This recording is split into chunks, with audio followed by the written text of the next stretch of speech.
In the rapidly evolving landscape of digital economies, few developments signal a shift as profound as the introduction of PiRC2, the subscription contract API by Pi Network. What appears at first glance to be a simple technical upgrade is, in reality, a structural redesign of how value flows across society. This is not just innovation, it is the redefinition of economic infrastructure. At the center of this transformation is a vision closely associated with Nicholas Kokilis, a system where financial interactions are no longer dependent on intermediaries, but instead governed by transparent, programmable logic. PiRC2 introduces non-custodial recurring payments that are automated, precise, and trustless. This lays the groundwork for an economy where friction, delays, and administrative overhead begin to disappear. Consider the implications for government systems.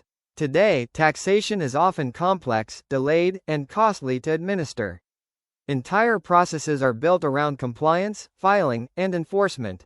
But with smart contracts, taxation can evolve into a real-time, automated mechanism. Every transaction can carry embedded tax logic, instantly calculating and transferring the required portion to a government treasury wallet. This concept, subscription-based taxation, eliminates the need for year-end filings and significantly reduces administrative costs.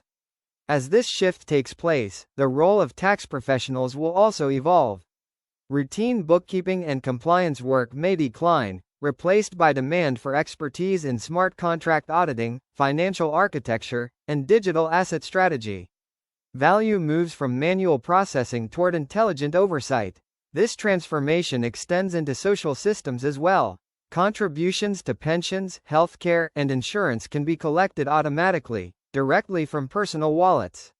Without reliance on traditional banking channels, inefficiencies are reduced and more value reaches its intended destination. The result is a leaner, more efficient public sector. In global commerce, PiRC2 unlocks a new level of precision.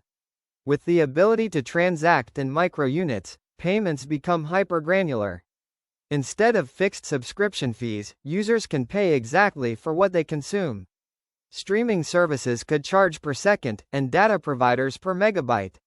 This is the emergence of true usage-based economics, where fairness is built into the system itself. Such a model opens the door for global platforms to integrate seamless, user-controlled recurring payments. Consumers gain flexibility and transparency, while businesses benefit from continuous, real-time revenue streams. It is a shift from rigid billing cycles to dynamic value exchange.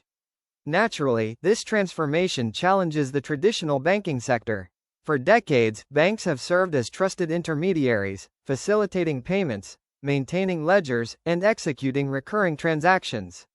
But when these functions are embedded directly into blockchain systems, their role begins to diminish.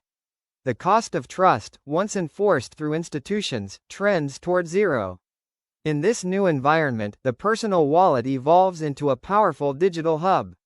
It becomes a command center for managing an individual's entire financial life, from taxes and subscriptions to utilities and services.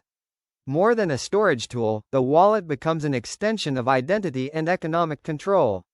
Beyond individuals, industries will also feel the impact.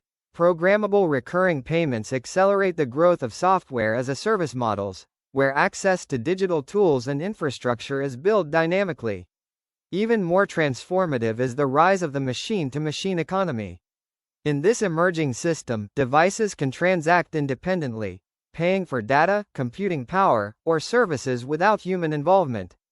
Machines become active participants in the economy, creating a continuous, automated flow of transactions. This introduces a new layer of efficiency and scalability. At its core, this entire shift is driven by one principle: the evaporation of unnecessary costs. Every intermediary removed, every delay eliminated, and every manual process replaced by code allows value to flow more directly to users and systems.